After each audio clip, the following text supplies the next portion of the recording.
Ang makinang ito ay hindi gumagamit ng nasusunog na likido o gas, kundi ng hangin na nilalanghap natin. Pero bago ito gamitin, kailangang i-compress muna ang hangin. Nakakaroon ng kaibahan ang makinang ito kumpara sa karaniwang combustion engine. Ang combustion engine ay nagbibigay ng maximum na lakas hanggang maubos ang gasolina. Samantalang ang lakas na nilalabas ng makinang ito ay nakadepende sa pressure na nakaimbak sa tangke. Habang tumatagal, humihina ang lakas dahil mas maraming hangin ang gamit ng makina at bumababa ang pressure.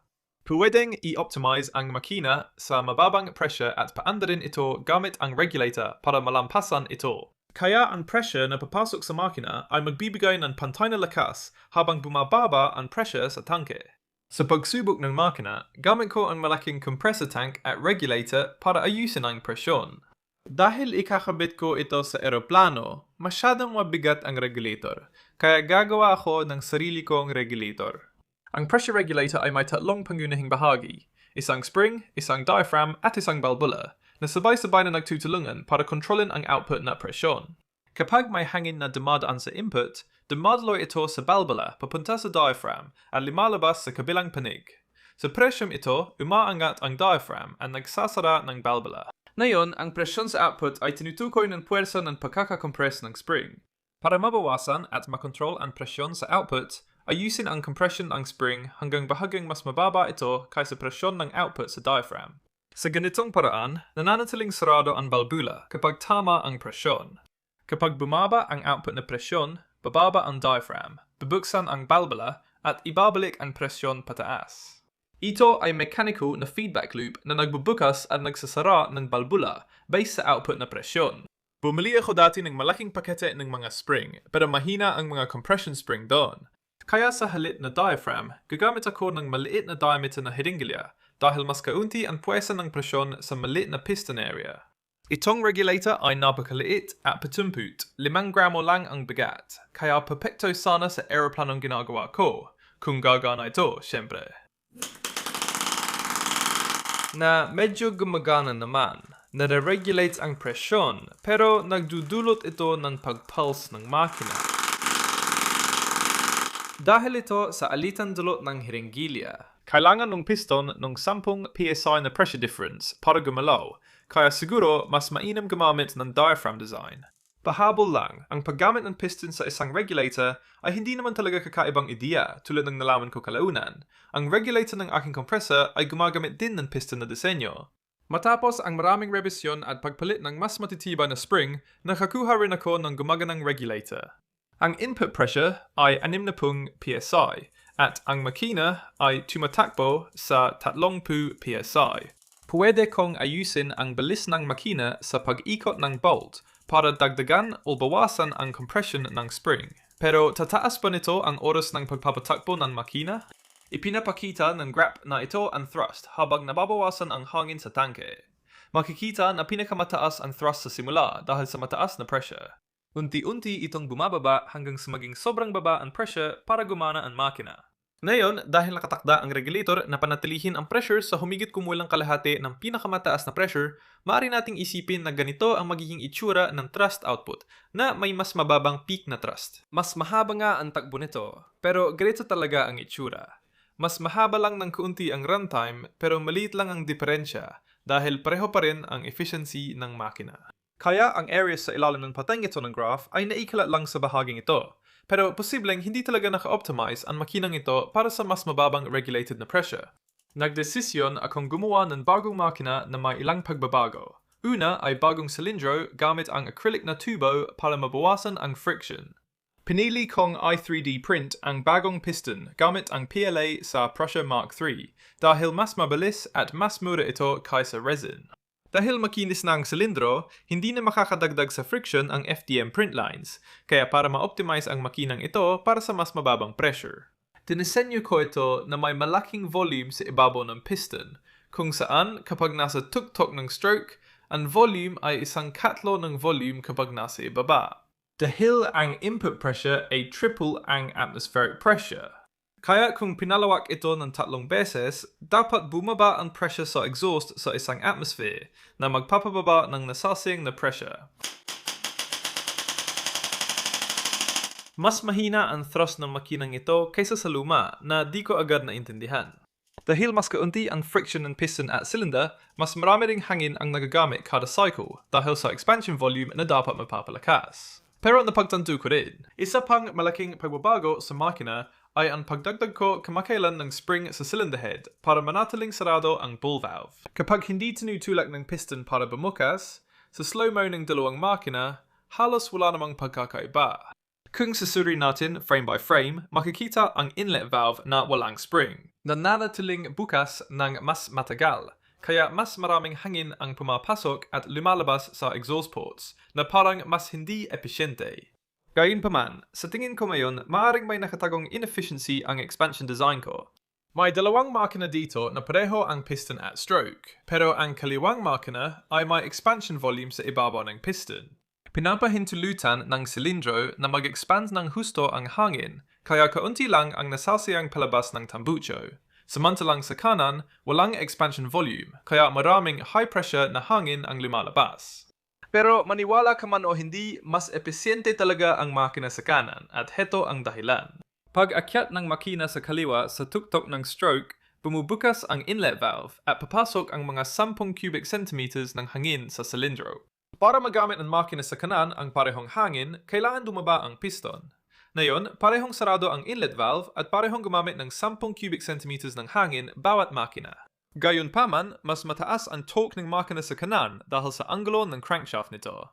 At kahit na umikot na ang makina sa kaliwa sa parehong anggulo ng crank, bumaba na ang pressure sa silindro, kaya mas mababa pa rin ang torque sa bawat ikot. Pareho ang konsumo ang hangin ng kanang makina, pero halos doble ang torque nito kumpara sa kaliwa. Parang salungat sa inaasahan sa una, pero konektado ito sa pagtutugma ng pressure expansion at offset ng crankshaft angle. Gumawa ako ng bagong makina na walang spring at halos sumasayad ang piston sa tuktok ng silindro sa pinakamataas na punto. Naglagay na lang ako ng 2 mm set screw sa piston kaysa dating bakal na rod para mas madaling i-adjust ang valve timing. Bago natin tingnan ang datos, pag-usapan muna natin ng internet data na kinokolekta tungkol sa'yo at paano makakatulong ang sponsor ng video na ito, ang Incogni. May mga internet data broker na kumakolekta ng personal mong impormasyon tulad ng pangalan, edad, address at shopping habits na ibinibenta sa mga negosyo. Ngayon, pwede mong direktang kontakin ang mga broker para burahin ang impormasyon. Dahil sobrang dami nila, mahirap at matagal gawin ito. Kaya dito papasok ang sponsor ng video na ito, ang Incogni, para tumulong. Ang Incogni ang nakikipag-ugnayan sa lahat ng data broker para hilingin na tanggalin ang iyong personal na impormasyon dahil marami sa kanila ang patuloy na kumokolekta ng data mo. Pagkatapos ng removal request, imamonitor ng Incogni ang merkado at muling hihiling ng pagtanggal kapag may bagong record. Kaya mahalaga ang kanilang taunang subscription. Hindi lang ito isang beses na pagbura ng data, kundi tuloy-tuloy na automated na serbisyo para masigurong ligtas ka online. Ang ulang 100 tao na gagamit ng code o link sa ibaba ay makakakuha ng 60% diskwento sa Incogni. Salamat Incogni sa pag-sponsor ng video na ito. Bisitahin sila sa link sa ibaba. The very early versions of this engine. Bukod sa mahusay ang performance ng bagong makina, sinubukan ko ring alamin ang epekto ng piston pin sa performance. Isa ito sa unang thrust test na linya ang pagbaba ng thrust habang bumababa ang pressure. Pero pansinin mo, pag pinikli ko ng 0.1 mm ang pin, bumaba ang peak thrust, pero humaba ang runtime. Ang nakakatuwa para sa akin ay ang pagpatag ng kurbang ito sa mas matataas na pressure. Lahat ng thrust test ay ginawa gamit 2 litong bote ng inumin na pinresure sa 60 PSI. Nung tinatry ko pa lang ang unang bersyon ng makina, pinipressure ko ang mga bote sa kwarto ko. Para sa kaligtasan, ay kong sumabog ang mga ito, kaya inisip kong ligtas ang 60 psi bilang kontroladong variable. Ngayon, habang tinitingnan ko ang thrust curve, naisip ko kung anong mangyayari kung mas mataas ang pressure. Subukan natin sa 100 psi. The ball is pushed higher, therefore increasing the thrust, at least to a point where the pressure is then too low. Narito ang resulta ng mahabang piston pin na may pinakamataas na thrust na 3.5 Newton at runtime na 2 minuto. Tingnan mo ang graph ng mas maikling pin, mas mataas ang pressure, mas mababa ang thrust. Ang unang mga bersyon ng makinang ito ay may kurbadong kanal sa cylinder head para mapabuti ang daloy ng hangin sa bola. Pero napansin kong nadudulot ito ng misfire. Increase in the pressure. But this new engine is produced kapag ang bola sa balbula ay tumatalbog ng mataas at tila lumulutang sandali dahil sa mabilis na daloy ng hangin. Nung panahong iyon, dahil wala akong spring, dinisenyo ko ang internal diameter ng cylinder head na medyo mas malaki lang kaysa bola. Sa ganitong paraan, itutulak ng hangin ang bola pabalik sa balbula at sapat na ito para patakbuhin ang makina kahit baliktad. Engine will fly. What happens if we make a two-cylinder? Sa bagong makina, galing ang lakas kapag umaangat ang bola mula sa balbula kapag tinatamaan ng piston. Kaya, kung mas mataas ang presyon, mas malakas ang puwersang pababa mula sa daloy ng hangin. Dahil dito, mababa ang bola at kunti ang hangin sa makina. Habang bumababa ang presyon, mas natutulak pataas ang bola. Kaya, tumataas ang thrust hanggang sa puntong masyado nang mababa ang presyon para mapanatili ang RPM ng makina. Parang may sariling thrust output na self-regulating sa cylinder head. Kaya di na kailangan ng external pressure regulator. Sa konting pansyon pa, tingin ko mapapantay natin ang linyang ito. Perpekto para sa pagpapalipad ng eroplano. Ngayon alam ko nang hindi natin pwedeng ikumpara ang makinang ito sa mga luma dahil binago natin ang control variable sa pagtaas ng pressure. Ang bagong makinang ito ay may 214 Newton-seconds ng efficiency na mas mataas kumpara sa nauna. Sa huling video ko, halos doble ang halaga nito at kung ikumpara sa nakaraan, gumawa ako ng eroplanong pinapagana ng hangin, 10 beses mas malakas kaysa dati at kaya nitong mapanatili ang pantay na lipad. Magugulat ako kung hindi lilipad ito. Sigurado akong lilipad ang makina, pero ano kayang mangyayari kung gumawa tayo ng bersyon na may 2 silindro? Pinakamadaling gawin ito sa pamamagitan ng pagdikit ng 2 makina ng magkatalikuran para pareho silang gumamit ng isang crankshaft. Kailangan kong i-print ang medyo kurbadong connecting rod para magkadugtong sila sa gitnang rod, pero naka-align pa rin sa mga piston at kasya sa crankcase. Pareho lang sa single-cylinder version, pero baliktad ang direksyon. Ang susunod na hakbang ay ikabit ang mga silindro at piston na katulad ng single-cylinder na makina, maliban sa cylinder head. Dapat pagsamahin gamit ang manifold na makakatulong ng hangin sa 2 channel at ilalabas sa manipis na piston tubo papunta sa bawat silindro. Pagkatapos, pwedeng ilagay ang ball valve sa bawat cylinder head gamit ang screw cap na na-print sa 3D para manatiling airtight. Mas airtight ito ngayon kaysa air manifold na malakas kumagat sa mga earlier dahil sa medyo maluwag na disenyo, pero pwede namang ayusin yun mamaya.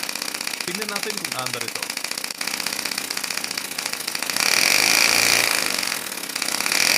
Kahit na umaandar ito, may mali pa rin. Kusang walang dagdag na lakas ng makina kumpara sa single cylinder at parang sa isang silindro lang may kondensasyon. Nang idinikit ko yung tubo sa ulo ng silindro, aksidenteng natakpan ng pandikit, kaya hindi nakakuha ng hangin yung isang silindro. Ngayon, dahil sa bagong ulo ng silindro at air manifold, mas selyado at maganda na ang tunog ng makina. I think I know what I'm going to stick on a plane. Thank you very much for watching.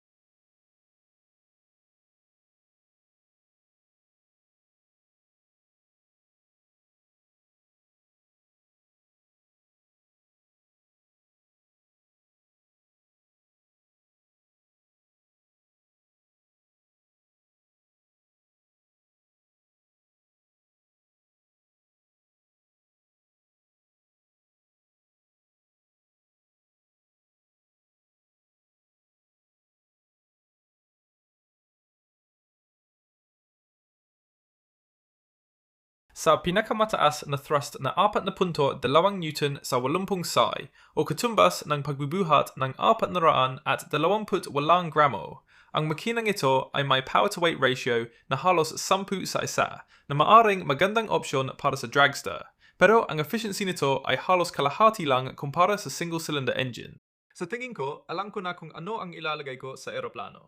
Maraming salamat sa panonood.